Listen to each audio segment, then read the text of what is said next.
everyone. Can you hear me? Better? I know I was given great instructions on how to hold a microphone, so.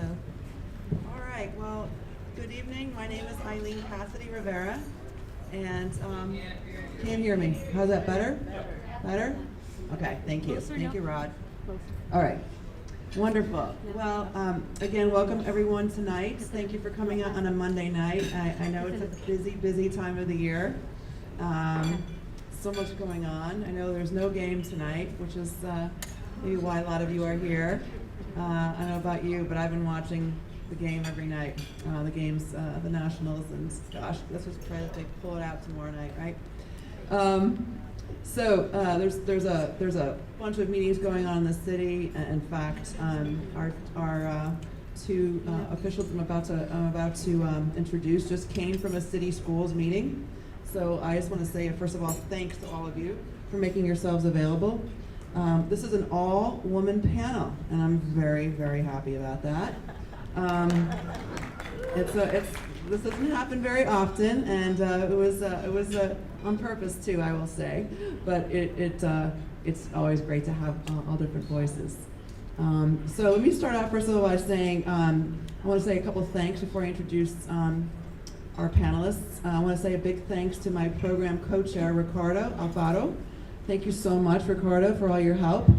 I also want to thank my friend Michael Pope. Where are you? I saw you out there. Thank you, Michael. And I also want to acknowledge some officials that are here, some past and present. I think I saw Michelle Reif. Hi, Michelle. Michelle's on the Alexandria City School Board. Thank you for being here. Wonderful, thank you. I see my old colleague, when I say old, my former colleague, Arthur Peabody. Arthur and I both served together on the Alexandria City School Board. Seems like a long, long time ago. Henry Brooks as well. I know you also served. Thank you, Henry. Did I miss anyone? Mark Eaton. Mark Eaton, there you are. Excuse me. Hi, Mark. Hello. Thank you. Hi, Mark. Mark as well. I just said hello to Mark. Thank you very much. Tiffany Pash, who is from the ACPS Communications Office, is here. Thank you for all your help. Okay, great. Well, without further ado, let me introduce our panelists this evening. And we're very lucky to have two leaders and two students to give us some great perspectives on tonight's conversation, which is all about a topic that when we polled a lot of the members, folks that are involved with Agenda Alexandria this past spring, this was one of the most important topics that rose to the top. A lot of folks wanted to learn about what was happening in our city, knowing that a lot of what we're reading about, we see that there's some issues regarding more students than we've probably ever seen in our city, and the growing amount of kids that are going to our high school. And we have two students here that are going to talk firsthand about their experiences, so we're very lucky. So without further ado, I'd like to introduce to my left Ms. Mignon Anthony. Ms. Anthony is the Chief Operating Officer of ACPS, and she's been in and around the city for a while, since the 80s, and has had two grandchildren that have graduated, and you also have one as well, who's in what, 5th grade, you said? Yep. And your daughter also works at ACPS, right? And so you bring a lot of great knowledge and a lot of great experience. You've been working in business, in development, and so you've been with the school system now for what, 2 years? Yes. Wonderful. Came from Philadelphia University with a bachelor's in business management and a graduate in organizational change and development from my alma mater as well, American University. So we're very lucky to have you, Ms. Anthony. Thank you for being here. So my far right is Dr. Mozingo, Dr. Terri Mozingo. Thank you as well for being here, Terri. Terri is the Chief Academic Officer of ACPS. Comes to us from North Carolina. And I understand, Dr. Mozingo, that your husband is still living in North Carolina, but you're hoping one of these days, soon, he'll join you here. Yes. And you come from Chapel Hill. Wonderful. And have a bachelor's from Fayetteville State, and you've also earned a master's in instruction and curriculum from North Carolina State. And you have a doctoral in educational leadership from the University of North Carolina, Chapel Hill, which is Okay. So you've been a teacher, you've been an assistant principal, and an assistant superintendent. So lots of great experience. Okay, thank you so much for being here. All right, now to my immediate right is Micaela Pozo. So great to have you here, Micaela. Thank you so much. You're a native of Bolivia. Yeah, I am. Wonderful. How long have you been in this country for? I've been here for 9 years, so Right. a lot, I guess, majority of my life. Yeah. You've been to MacArthur, you went to GW, and now you're a junior at TC. I'm a senior. Senior, sorry, I got that part right. A senior. Great. And you're also pretty busy, not only being in your last year of high school, you started a group called Operation Integration, which advocates for educational justice and immigrant rights. Thank you. Well, we're going to hear a lot about that tonight, I'm sure. And you've also been active politically in the city. You interned with our now Vice Mayor, Elizabeth Bennett Parker, so that's fantastic. Thank you. And you also have been involved with the school board. To an extent, yeah. I did campaigning for Chris Suarez, who is now the school board. But yeah, so I'm very involved with the school board to some extent. Great, thank you. And last but not least, Bridgette, how are you? Thank you so much for being here. Bridgette Adu-Wadier, you're from New York City? Yeah. What part? From Bronx. The Bronx, that's right, that's where my husband's from. All right, yeah, I got the Bronx attitude. Right, okay. And you moved to Alexandria as a child. How old were you when you moved? I was about 1. Wow, okay. You went to Pope, Hammond, and now you are a junior at TC. You write for the Theogony, and you also write for the Gazette Packet, which is how I think you know our friend Mr. Pope. Yeah. And you've been doing a lot of reporting about the overcrowding situation, and you've been part of PBS, and you've also hosted a local news talk show called Behind the Headlines. Yeah, that has been a lot of fun. That's been a lot of fun, I'm sure. Well, we're gonna hear about that too. All right, so before I get started, I know there will be questions that you will have, and so just when we sort of wrap up, wave your hand, and Ricardo and others, Michael, will get your questions, and we'll make sure we get them addressed. So I'm going to start off with some questions that I've been working on. As you can imagine, there's a lot of interest in this topic, and so it's timely in that just last month, for those of you I'm sure who have been paying attention, and that's why you're probably here, the ACPS school board voted 6-3 to expand the high school and into something that has been referred to as a connected high school network. And so what I wanted to do is first start the questions off by asking both, I'm going to start with Ms. Anthony and talk a little bit about this decision and how this decision came about, because I know there was a lot of conversation. I can tell you just from being and living here in the city, there were a lot of meetings. I know I went to a few earlier this year. There's been a lot of group community conversation, so there's been no lack, I think, of community conversation about it, but nonetheless, the decision was made, and I know it wasn't a unanimous decision. I was not able to be at the meeting, but I watched it from my home. I was watching on closed caption TV, right? And I listened to a lot of the conversation. It was very interesting. And the decision was not to build another high school, but to instead create a network. And I wanted to just sort of, for everyone's just knowledge, so we can all kind of start in the same place. If you could just for a little bit, Ms. Anthony, talk to us, how did this option become how did this option, in your opinion, become the winning option?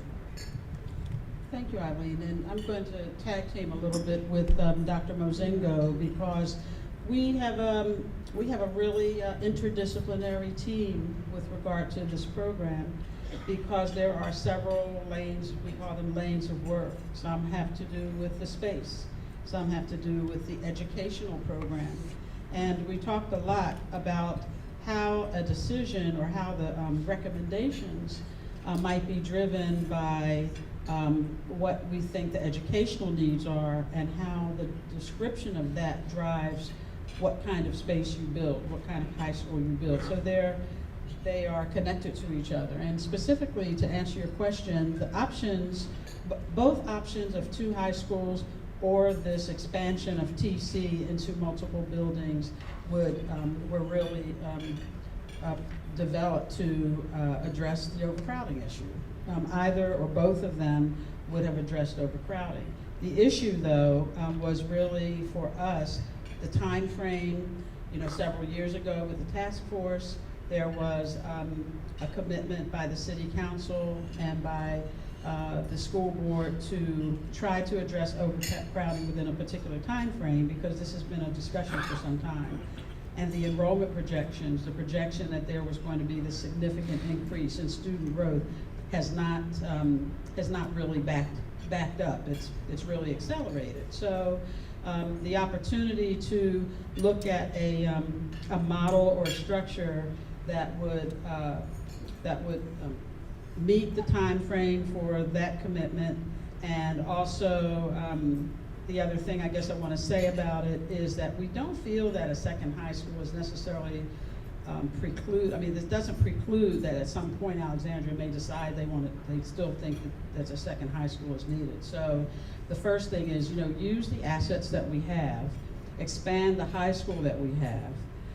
We know that it would take a lot of time to address how do you develop a second high school, how do you create a whole other institution. And so those are the types of things that were discussed and that came about as we talked about the Connected High School Network. So we'll talk a little bit about what that means in a second. Dr. Mozingo? Thank you. So I think that what we actually believe in as a chief academic officer for Alexandria City Public Schools, now that the board has made the decision, we really feel like we're in a place that we can go forward. And what we mean by that is that we believe that the Connected High School Network will provide our students multiple and specialized and personalized opportunities.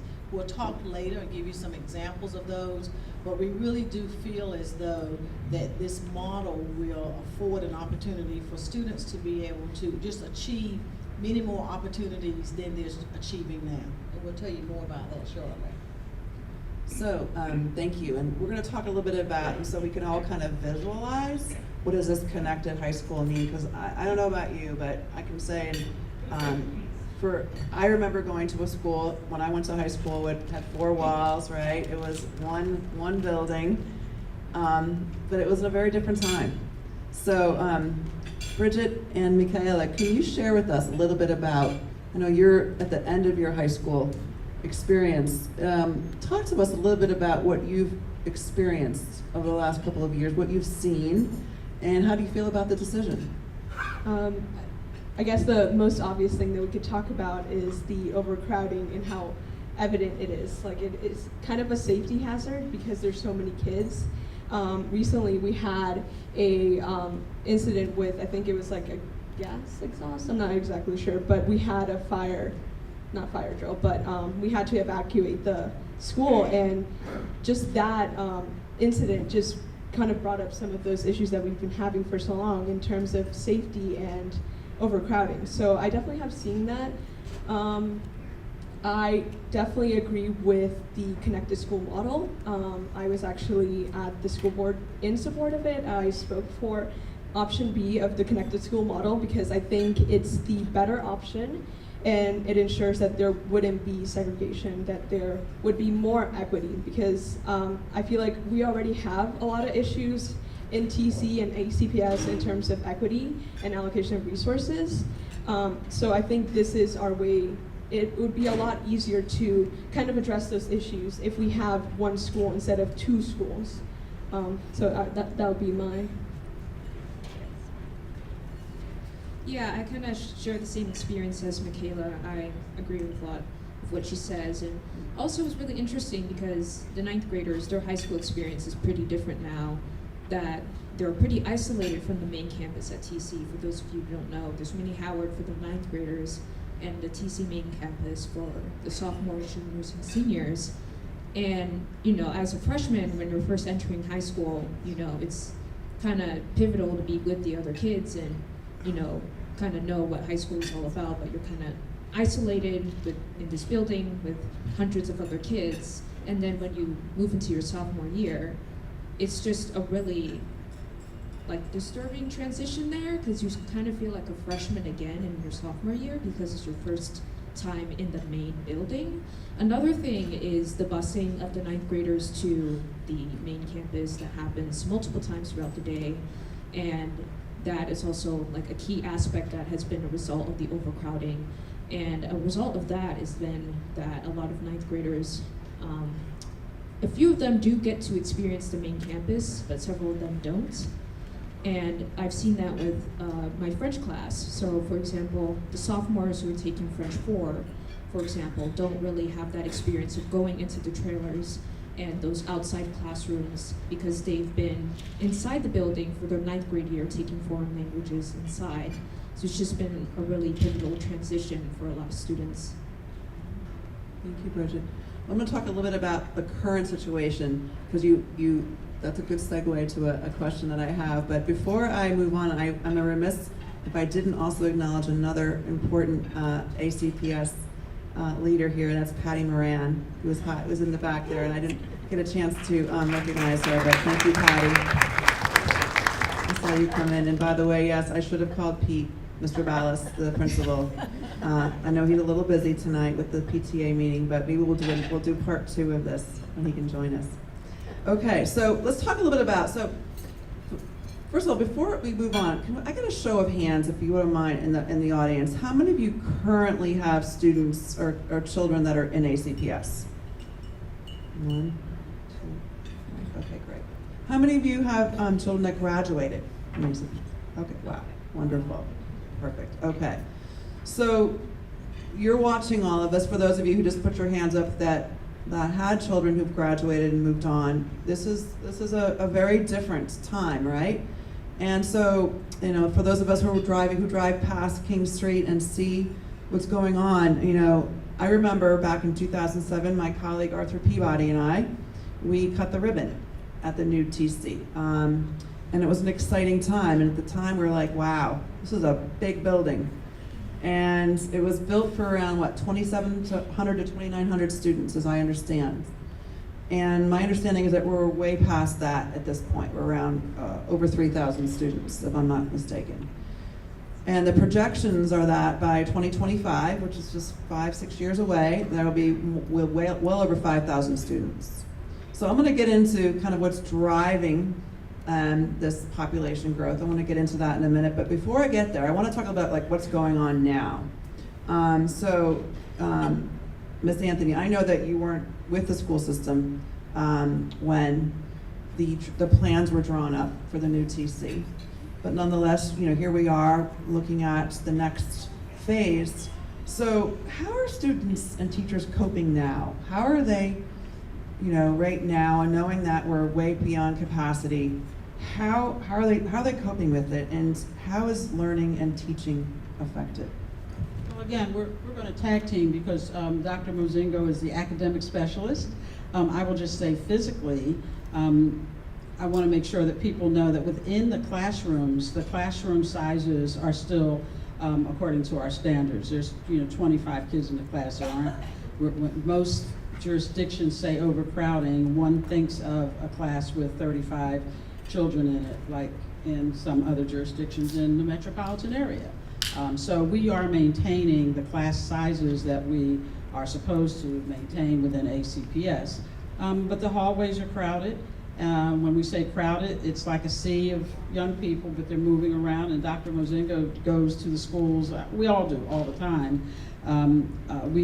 As was mentioned by the other students, the King Street, very modern and beautiful, and Minnie Howard we started using Minnie Howard. There's 800 9th graders at Minnie Howard.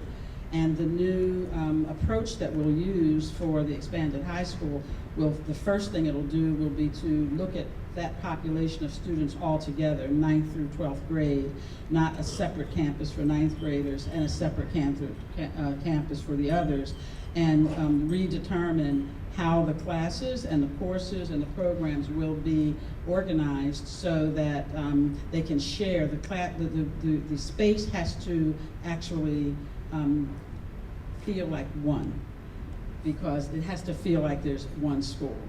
Dr. Mozingo, you have anything to add to that? I got this right? I think so. Yes, a couple of things I'd like to say is, as you mentioned, one of the strategies that I have is I visit a lot of schools.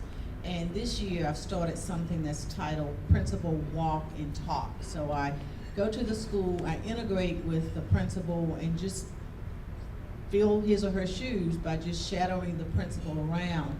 So I had the opportunity to visit T.C. Williams about 2 weeks ago, unannounced in one sense, and Pete and I, we had a chance to tour the entire facility, and I was, you know, like you said, students in high schools all over the United States, what happens when they transition from one class to the other, and I observed the students just move quietly. Of course, they chat along, because the first time they can really chat between class, so they were chatting as they were in the halls.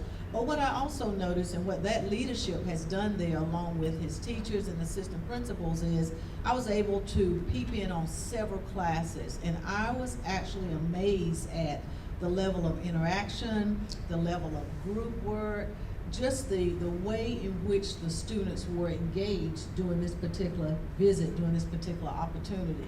What we also know is that one of the things you'll learn a little bit more about that, but we did form an educational design team. Mr. Eaton was on that team, and that team gave us a lot of ideas for what could be possible in this high school. We are in the midst of forming an expanded educational design team. As a part of that, we will organize an esteemed group of researchers, and those researchers will give us more feedback on really how to truly make that an innovative and an exciting and very unique program given the space. So we're looking forward to this panel of experts that will provide us a lot of advice. At the same time, the board has charged us with making sure that the community is engaged. There will be a tremendous amount of community input, whether it's families, whether it's former Titans or current Titans or future Titans. There will be a lot of engagement to make sure that we, again, go forward and that we build upon what is already occurring at T.C. Williams. They have engaged in a model that's called Kagan, and the Kagan model is one that totally different from what schools looked like in 2007 classrooms, but a lot of interaction and hands-on and problem solving and communication. So we're really committed, working with a number of individuals to really moving forward with an exciting educational innovative program for T.C. Williams. Can I add one thing? From a space standpoint too, one of the challenges to your question is that teachers don't have enough of their own planning spaces. Those are one of the coping issues that you're talking about, are the fact that teachers have to move around with their mobile units. They don't necessarily have a solid space. But to Dr. Mozingo's point, one of the challenges that we have is looking at the future. You know, what does technology bring, and are all of those physical spaces necessary? In some cases, yes, because there's nothing that takes the place of real in-person, hands-on working area when it comes to teacher space and student collaboration space. So those are the types of things that are really sorely, woefully diminished at TC. There are common spaces for kids, but not necessarily enough spaces to do all of the things that academics really is looking for in terms of student, teacher, collaborative space, and planning spaces, in-person planning spaces. Yeah, no, it sounds like it's a challenging environment, and I can imagine as a teacher trying to figure out where you're going to put together your lesson plans and preparing for the demands in an environment that is very challenging. But as students, talk to us a little bit. Bridgette, talk to us a little bit about what is it like? I mean, is it as tough as you've heard? Is it tell us, like, help us imagine what it's like. So, at least for extracurriculars, like you said, a lot of teachers don't have their own offices to plan, but also after school, since like 2 or 3 teachers are sharing one classroom, and if one teacher sponsors a club, there's no guarantee that that teacher will be there and you'll be able to have that club or activity because another teacher might be staying after school or 2 other teachers might be staying after school and then helping out students. So there is an impact on student opportunities to do activities after school and seek help. There isn't always that constant availability with that one teacher. Also, with the new increase with students coming in, we've also had to hire more teachers. I think TC hired over 200 teachers, or ACPS hired over 200 teachers. This year. Yeah, this year, and there was a big training for them to welcome them and everything.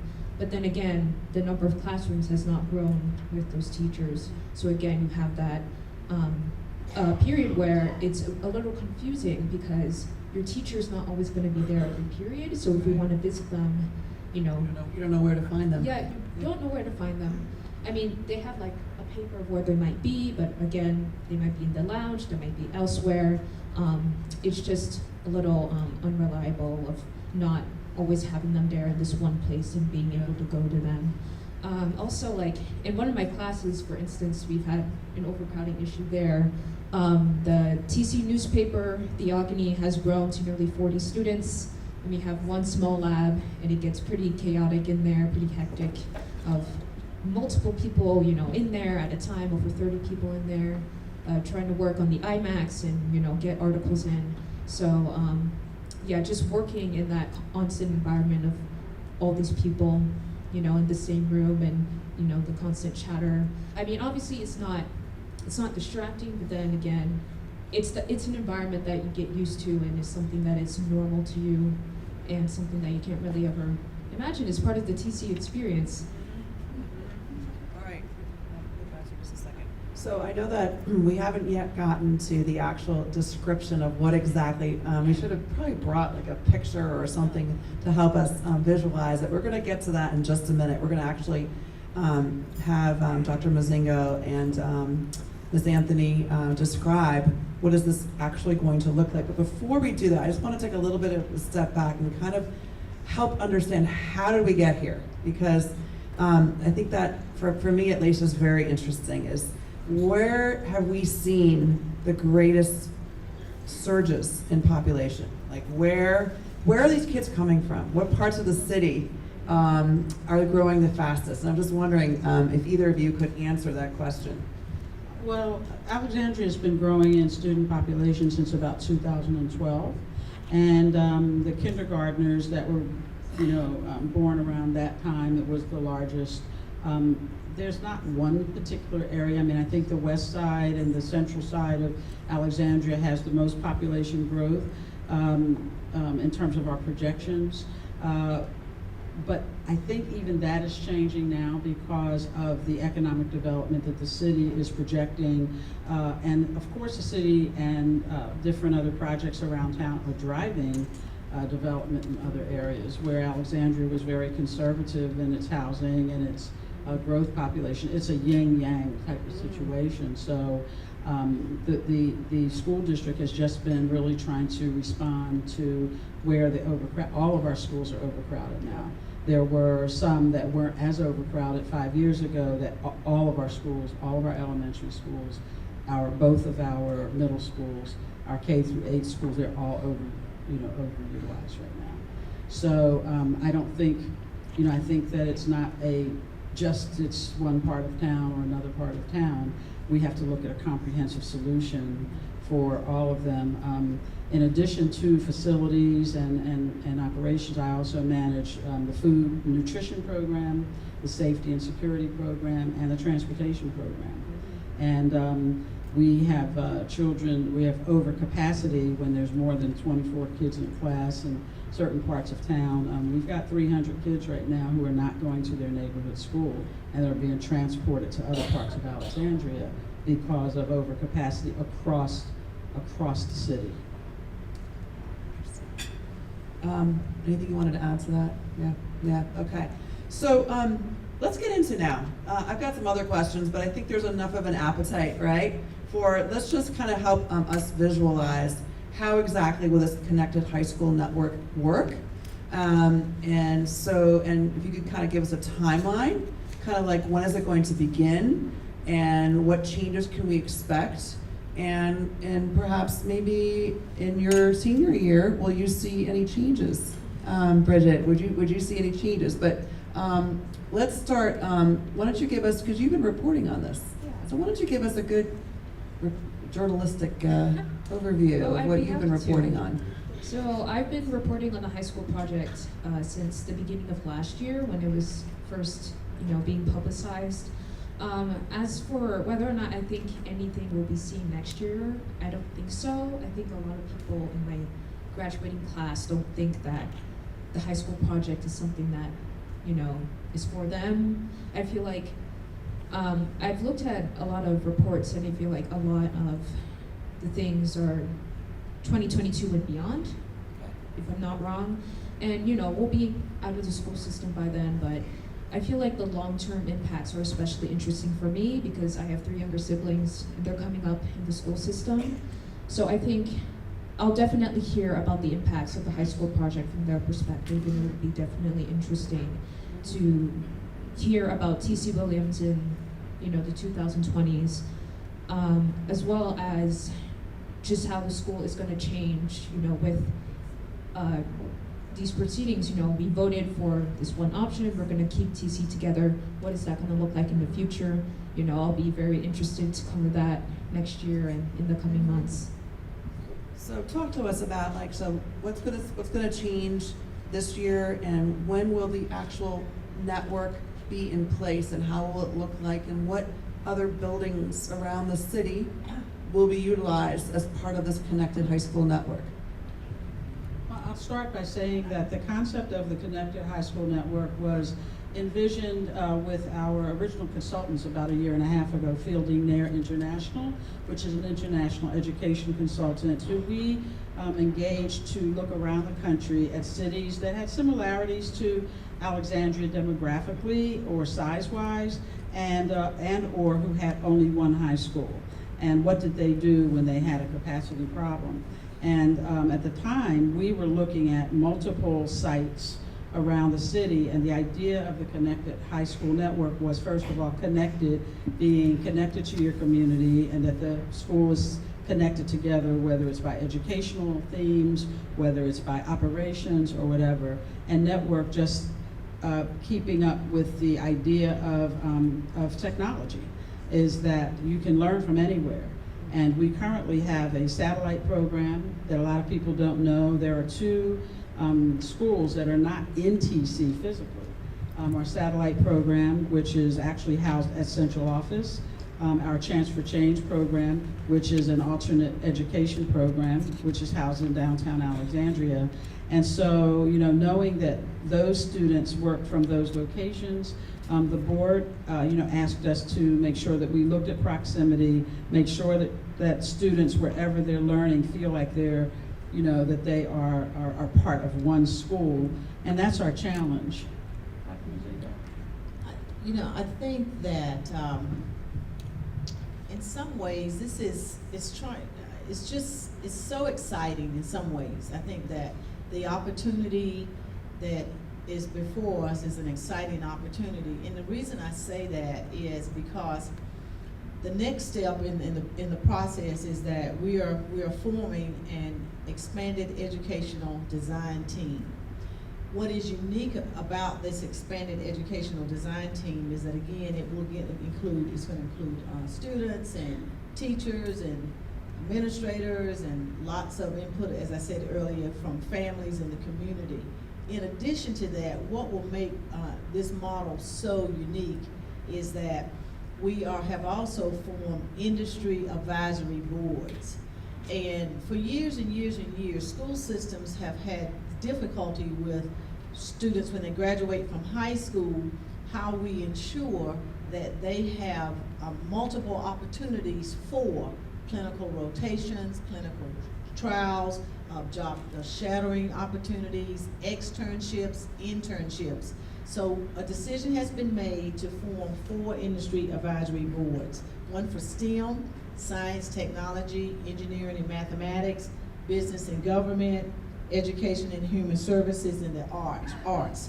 What is unique about that is that they will be chaired and co-chaired by individuals who work or reside within the community. What will come out of that, and some of this is really hard to sort of describe just yet, mainly because those industry advisory boards will help us define and describe and create what is possible for students going forward. What it could look like is that eventually every student that leaves T.C. Williams would have a viable experience and opportunity within an industry. That would be absolutely fascinating. We know that there is some possible legislation that will require that. What will happen is that our community will be in a position that we've made those connections and collaborations for our students. The difficulty is always trying to provide meaningful experiences for high school students. So we see that that is going to be certainly an opportunity. In addition to that, TC has some excellent programs now. You know that it offers over 400 courses. We have a health medical science program there. We have a STEM program. We have a finance academy. There's so many educational opportunities, but there will be even more opportunities as we move forward with designing this particular model. In addition to that, as I said earlier, the researchers that will work with us, one, for example, has done a study of over 100 high schools and what makes those high schools promising. What will be unique again is that it won't be the central office, it will be the parents and the community and students together really crafting and designing opportunities for students. So I think that, and another, I think what's also fascinating is students, it will reduce the overcrowding because there will be more opportunities as students go out in the community. And so as students are out in the community with those field-based experiences, that does reduce the population that is at the main campus. Interesting. So obviously, we're doing something right in Alexandria. Yes, we're doing something right. We've got a fantastic selection of choices and over 400 courses, and with these 4 areas. So I'm still trying to figure out, so I'm thinking about, let's just say in 2021, 2022, a student starts and enrolls at TC. Can you kind of help us envision, like, what amount of their time would you think, and it may be premature and push back if you want, but like, what percentage of their time will actually be physically either in the building, or how much of it will be perhaps outside? And because I think what people, at least I know folks that I've talked to, they're trying to figure out, like, where are we going to put all these kids, right? Where are we going to put all the students? Where's the room? Where are we going to make room for them, and how are we going to get them there? So I'll say a little bit of that. I'll answer your question first, and I want to make sure I clarify what we're working with now, what the board has instructed us to do. We're looking at our schedule. Some of the accommodation of crowding in many other cities around the country is they stagger their schedule. That brings with it a lot of other challenges, but there are issues that we need to look at for the immediate, for the next 4 years, because the new schools, the physical locations won't open until September of 2024. So it takes about 2 years to both physically design the programs that are going to go in, and then about 2 years, those of you who know how long it takes to build something, about 2 years to construct it. And so we've been asked to build out the school on the fields of the mini Howard campus. And while the students stay in the mini Howard building now, and the new building, the idea is that there will be a new building there, and that after probably the year before, the 9th graders start to integrate with the rest of the school system, and we'll know what courses are going to be in which building, and they'll be assigned whether specialty or core classes or whatever. All of that will be determined as part of the educational design team's work. So there's a lot of you know, there are a lot of balls that'll be juggling between keeping the overcrowding over the next 3 or 4 years and then occupying the new spaces as they come alive. Michaela, does that sound confusing to you? Or do you think that kids today are more resilient than us old people, and that doesn't seem like it's going to be all that confusing? I mean, it seems like there's going to be it's going to try to figure out where do I go and how do I get there, but I'm sure that's going to be part of what's being thought out, and it just seems like it's going to be a lot of change management, huh? For sure. I think I just have a concern with the, I guess like the kind of like categorizing students into specific groups. I think that was one of my main concerns with the two school model, was the fact that one was STEM and one was humanities, because I think because of it, it will cause a lack of diversity. How would you ensure that we maintain diversity when we have very specific schools that are STEM, humanities, arts, when, like STEM classes, and usually the STEM field as a whole is very predominantly white and male. So how would you ensure that there is diversity? So one of the ways that we would need to be able to do that is through counseling from our counselors and advisement. The other is, and we haven't made any final decisions just yet about the actual program. I want to definitely clarify that we still are in the beginning stages. The board just engaged in an activity last week where they did a kind of a dot exercise, and they identified some big themes for this education design team to consider as they begin to develop and design the program. What we are seeing, though, we have in Alexandria a STEM, an elementary, you have 2 elementary schools that are already STEM schools, and kind of there's a pipeline there. So a part of this too is also trying to provide pipeline opportunities for students. But to go back to your question, what we really would want to be able to do is student interest. That matters, student interest, and students to be able to have some interest in courses and programs. Secondly, we want to be able to continue to use our counselors that are at the high school or the middle schools to be able to help advise students and families. I think the other opportunity is, we've had some families actually just to contact us recently about the opportunity to just to come in and shadow and visit the school and just sort of learn for themselves. So those are some of the ways that we would want to monitor that. I hope that's helpful. Certainly. I guess I have a follow-up question. Yeah, so you do want to consider student interest, which makes sense.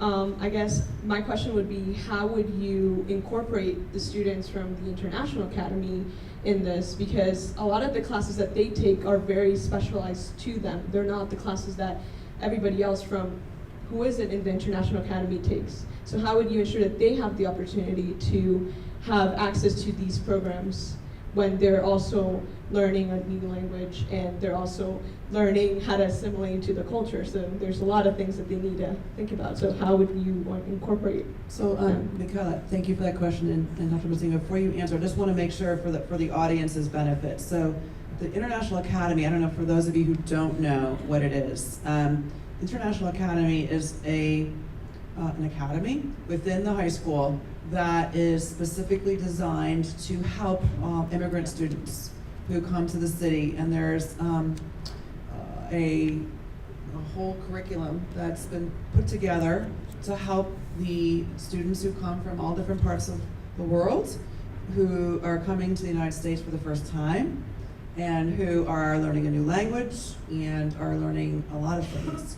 And it is something that I know is very attractive to a lot of folks that are coming to the United States and are looking for a school system that'll be welcoming and will help their children become assimilated as well as themselves. So I just wanted to make sure the audience understood that, because I don't know if a lot of people knew about that academy. And before, Dr. Mozingo, you answer that question, I just want to factor, if you could, into your response is that, well, we know that we've had this huge surge in students.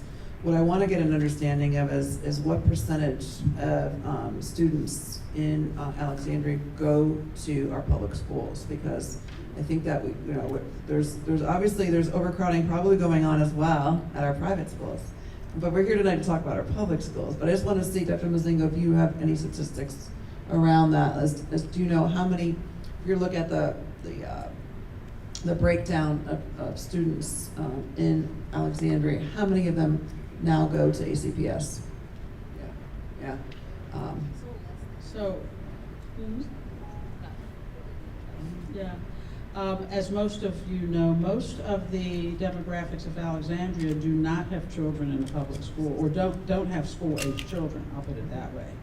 Of the students that are in Alexandria Public School, of the students that are in the school-age children, I think something like 60% go to Alexandria City Public Schools of the school-age children. Small percentage of the school-age children, Right. that's correct.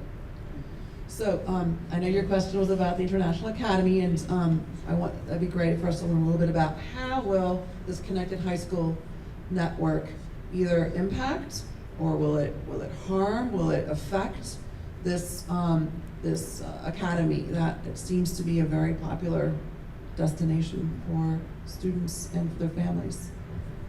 Well, I thank you for that description of Yep. the International Academy. There are approximately 800 students currently in the International Academy.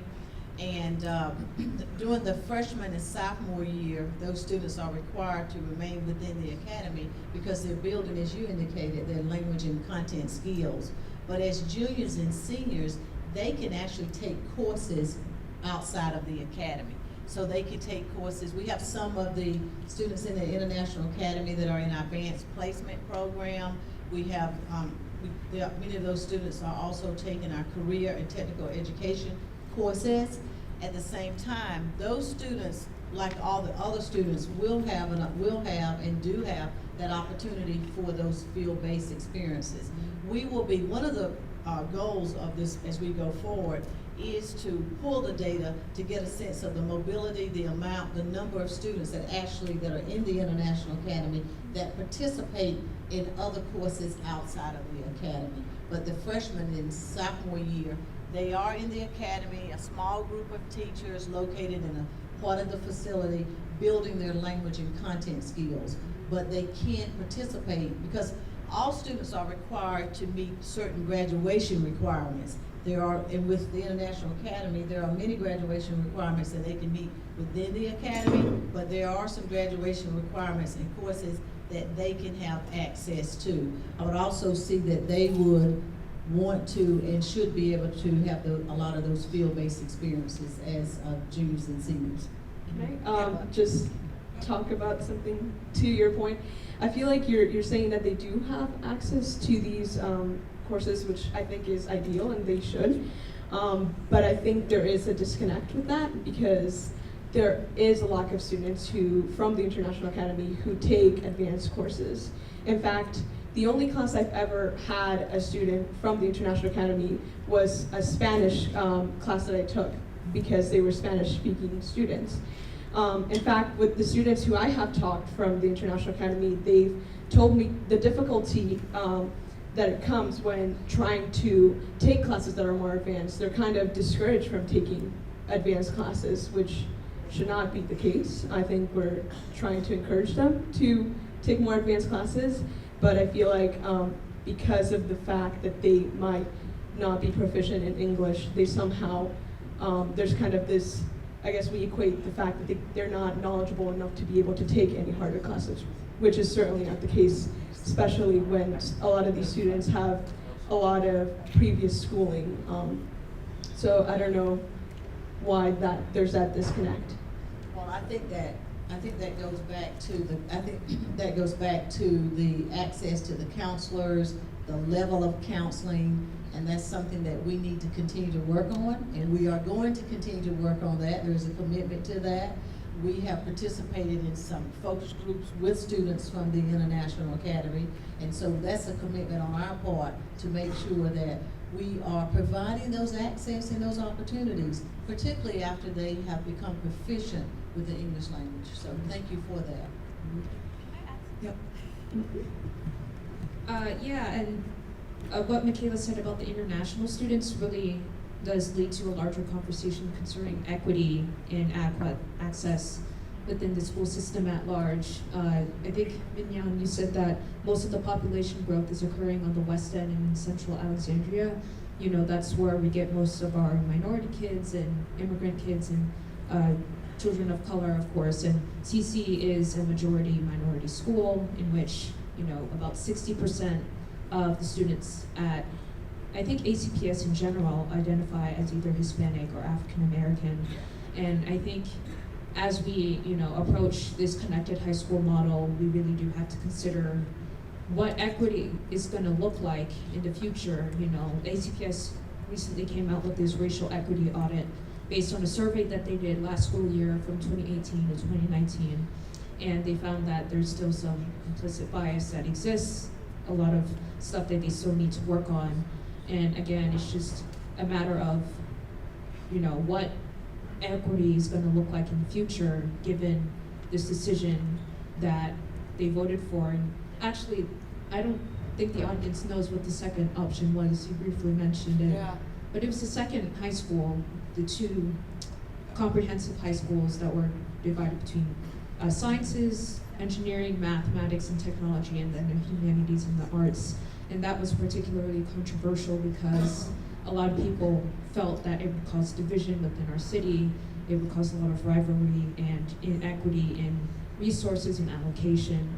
And it was just very interesting on that September school board meeting to see the very palpable divide between the students and their parents who supported one high school versus the adults who did not have school-age children and preferred the second high school. And one thing that I found particularly interesting was what school board member Michelle Reef said about the second high school, was that that one day we're going to need one because it'll be difficult to adjust for the recession that may come, and it will be difficult to account for the money that will be needed, and it will be more expensive to build the second high school and whatnot. And I think that was particularly interesting because, you know, the Connected High School Network, you know, it's built for 5,000 kids. And again, once we account for the equity in the programming and whatnot, I feel like we have to approach this from like an evolutionary perspective. You know, this is not set in stone. What's going to happen in 10 years when perhaps the economy is going to change, perhaps rebuilding or updating the school system is going to be a lot more expensive than, you know, what happens. Of course, you know, those questions aren't, I don't expect you to have answers to those questions, of course. Yeah. But it's just something that we need to consider as of right now when we're approaching equity with the expanded high school. Yeah. No, thank you for giving the audience a little more description about the choices that the school board were deciding between. And so, yes, basically there were two options, right? There was one to build a second high school, and the second option was to create this Connected High School Network. And the Connected High School Network was the prevailing vote. It was not unanimous. It was a 6-3 vote, as I said at the beginning, and I know for those of you like myself who did listen in, there was a lot of very, very interesting discussion about this very topic of equity. And how do we ensure that this model will ensure that every student succeeds, which I know is the motto of ACPS. I'm going to get back to that in a minute, and I do have a whole bunch of questions about that. But I just want to talk, if I were, for those who are in the audience and who are thinking, and those who do have, you know, elementary or middle school age children, talk to us. What would be a typical day be like for, let's just say, a student that's starting out at TC in this new Connected High School model? What would it look like? How would it feel, and how would we describe it to someone who's thinking about moving here and thinking, my student, my son or my daughter is going to be going to high school in 2024, and I want to make a decision on whether or not I want to move to Alexandria or move to Arlington or someplace else. Help me understand what my child will be dealing with, and what will their day look like in a high school, in this new Connected High School Network.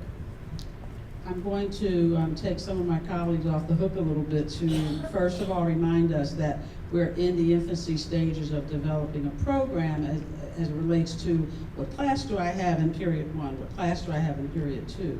But I will tell you that a very important element of this is to ensure that the students are going to a school building, and they're not going between school buildings on an everyday basis, that we are developing schedules and courses and programs where we can look at, scheduling is going to be a lot of this, whether it's A-B day, whether it's, A day, B day, blue day, red day.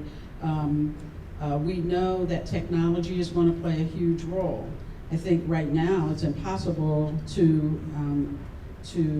or I guess it is possible for all of us to understand that going to school now and the technology associated with virtual classrooms and with how you take classrooms, it's not going to be as it is now. And I will say, as somebody who's been developing physical environments for more than 25 years, that the last 10 years has been about how flexible can you create space so that it can be used for more than one thing. So that just because you build a lab in the building that's at King Street or that's at the Minnie Howard campus doesn't mean that it's only going to be able to be used as a wet lab. Maybe it could be used as a physics lab. Maybe it could be used as a culinary space.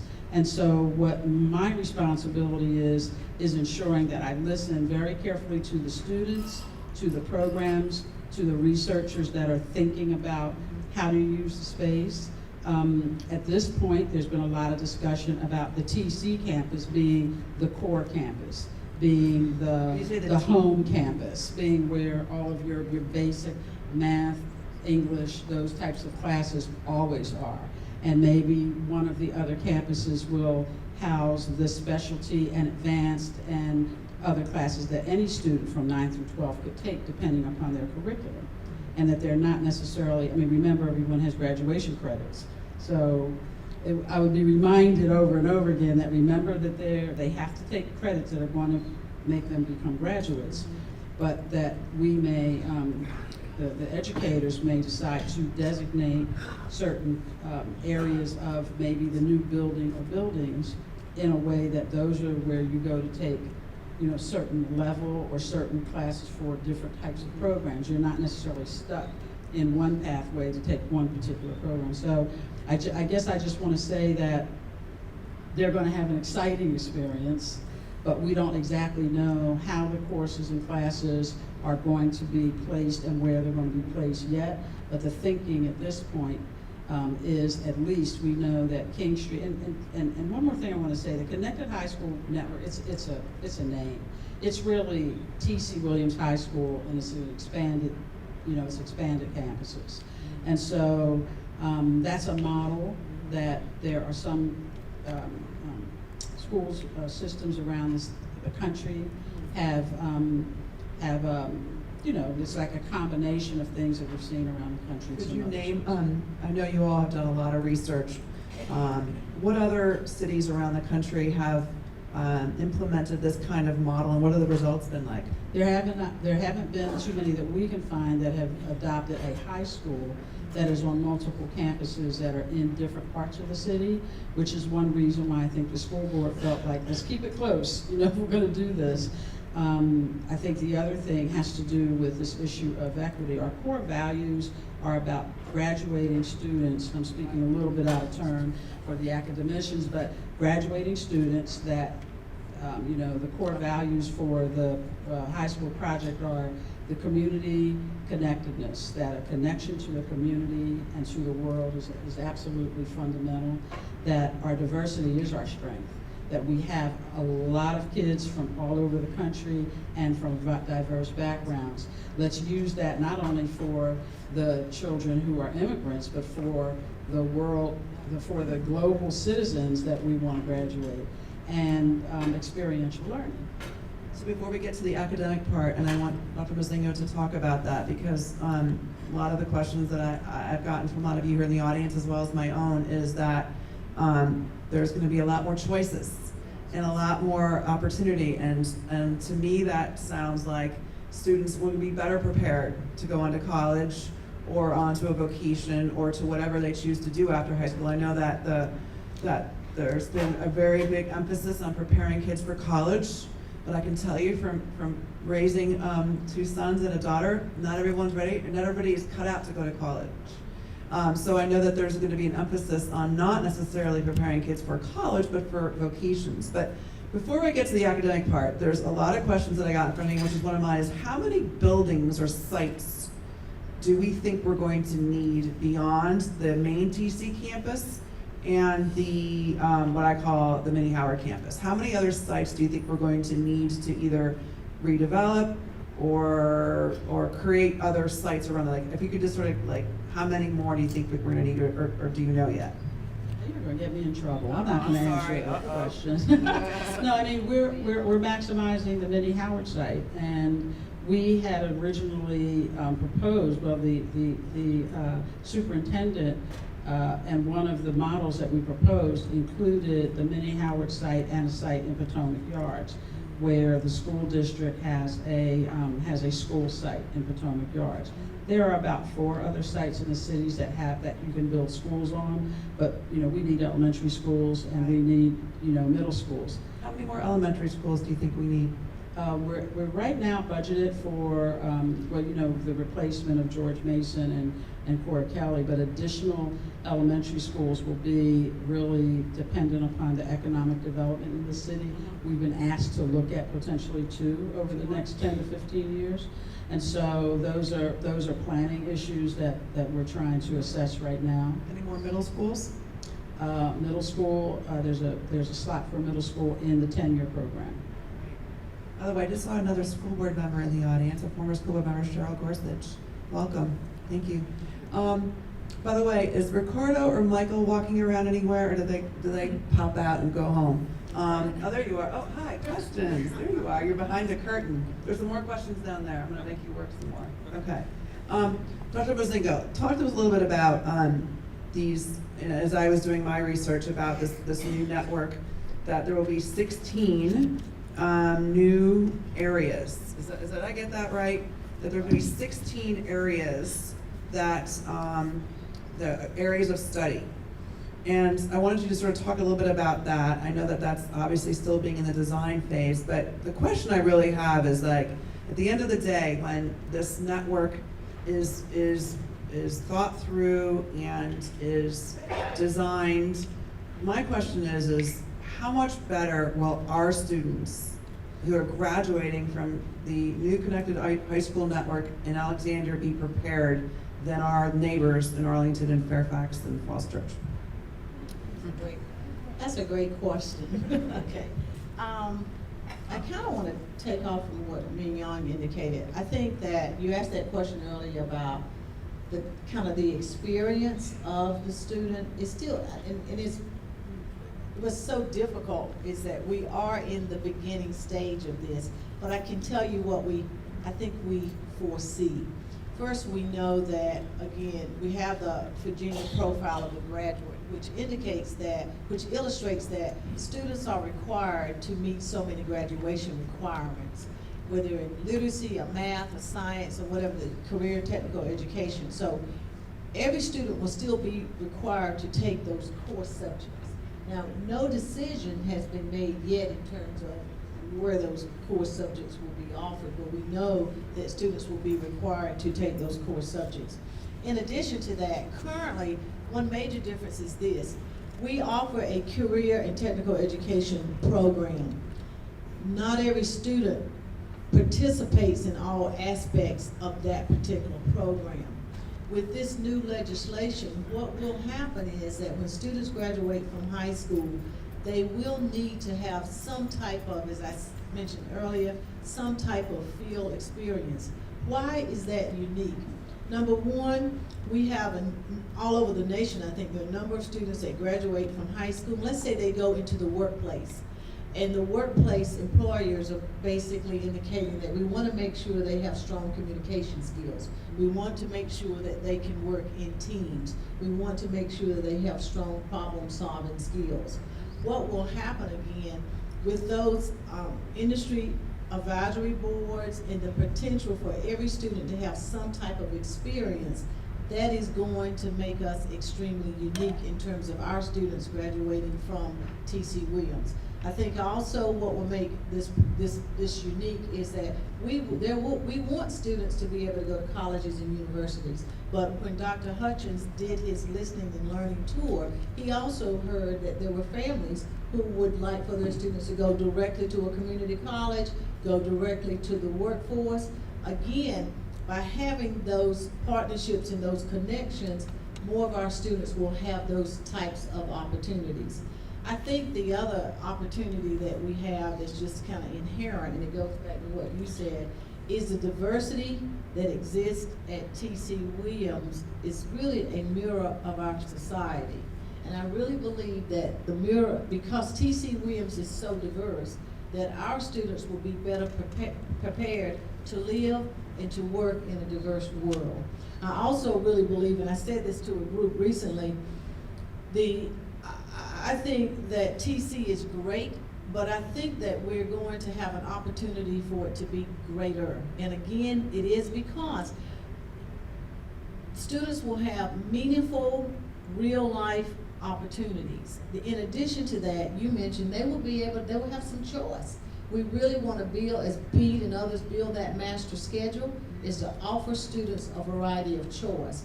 And it might be that students will change their minds and need to be able to explore something and then make a change. So, but it's hard for us to just describe exactly what it will look like, and that probably wouldn't be fair, because what we want to do is allow the different levels of engagement to help drive and craft what is possible for the future. Thank you. That's So, helpful. sounds like so much, and I know that a lot of us here tonight probably think that there's perhaps the plans are a little bit more, if you could say, more finished, and it's pretty apparent that they're still developing and they're still evolving, but the concept is what the school board and the school system are now at the juncture of, is moving forward and designing how this is all going to work. But so let me just ask a couple questions about Michaela. So, I mean, if you could click your heels together, would you want to go back to school when this and start to do high school all over again when this model is in place? I don't know. I think it'll be very interesting. It would definitely provide more choices, which I think if you're someone who knows what they want to do, I think would be an amazing opportunity. And even if you don't know what you want to do, like, I think it allows, I guess, because of the flexibility, it allows for students to kind of explore that interest. So I guess, yeah, that seems. Bridgette, how about yourself? I would definitely want to come back and visit, one day in the 2020s, not only to see like the options and the opportunities that students have, but also how it affects the land use decisions in this city. I don't think, like, a question that hasn't been addressed here, I don't know if anybody has asked about this in the audience, but there's currently about $119 million budgeted for the capital improvement program, which is the 10-year budget priorities for the school and the city. And 119 million, almost 120 million, that has a big impact on the city and the economics in the city. And a new high school and expanding the high school that we currently have is going to have a dramatic impact on the land use decisions, what we're going to use our buildings for, how families and people who live here are going to be impacted by that. Obviously, one option for sites is Potomac Yard. Obviously, we're going to be developing a metro station there as well. That's going to be interesting to see how that plays out in terms of transportation and how the connected campus is going to interact with, Seminary Road perhaps, and the recent decision to narrow that, and as well as our. So I you laugh in the Michaela, audience there. you point to a question that has come up from numerous of you as if this is a big juggling act, right? And I say that because I know that there's been a lot of conversation with the city, with the city council.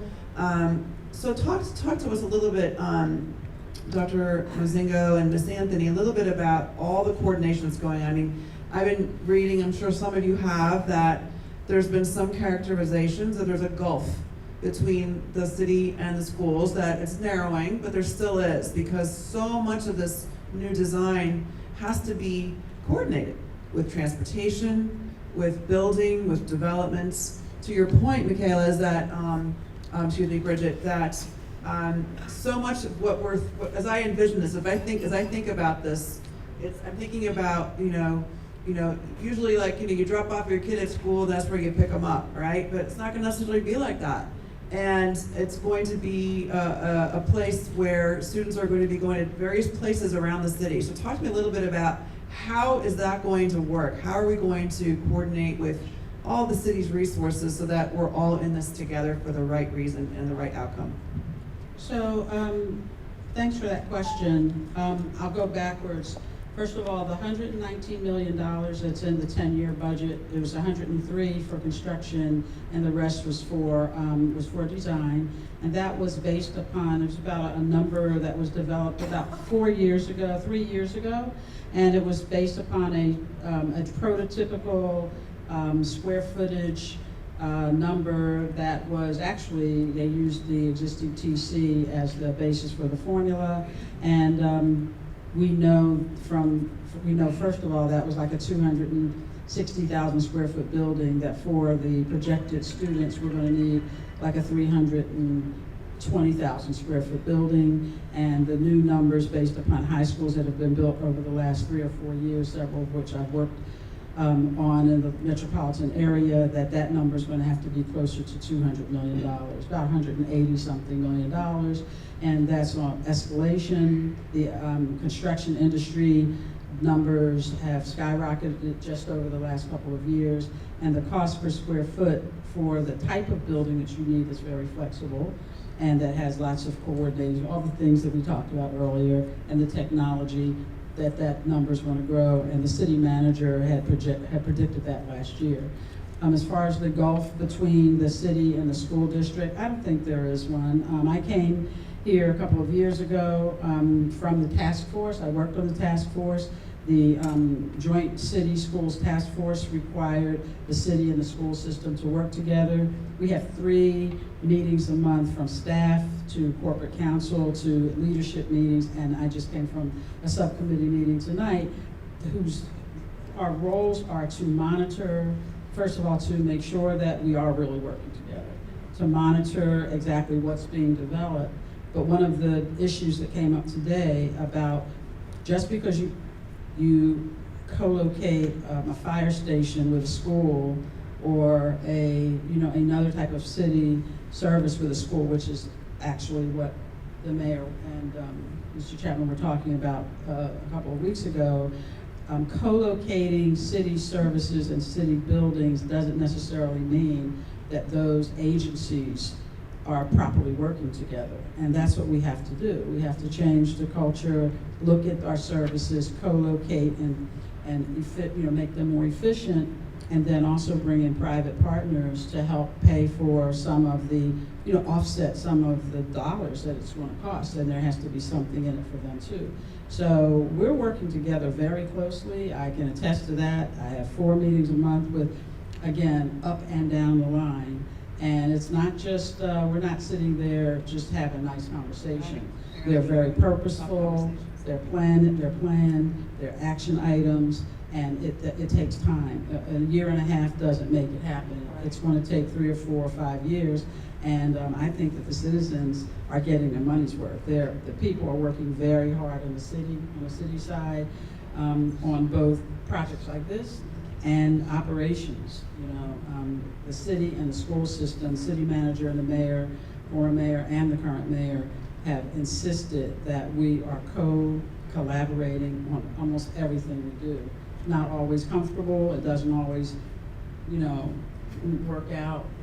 Their agenda is a little different from ours, but we challenge each other constantly, and our job is to try to make things be more efficient for the city and to make things work.